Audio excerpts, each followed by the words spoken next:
তোমার মনের হিসাব বলে দিতে পারি। হ্যাঁ, কি করে স্যার সম্ভব এটা? ইয়েস, বলো 1 থেকে 10-এর মধ্যে তুমি যে কোনো একটা সংখ্যা বলো। নিয়েছি।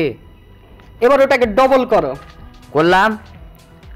এবার ওটাকে 2 যোগ করো ওটার সঙ্গে। করলাম। তারপরে যোগফলটাকে 2 দিয়ে ভাগ করো।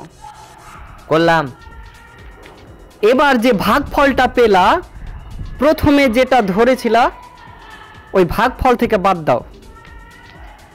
করলাম। করেছো তো? করেছি। রেডি তো উত্তর পাওয়ার জন্য? হ্যাঁ।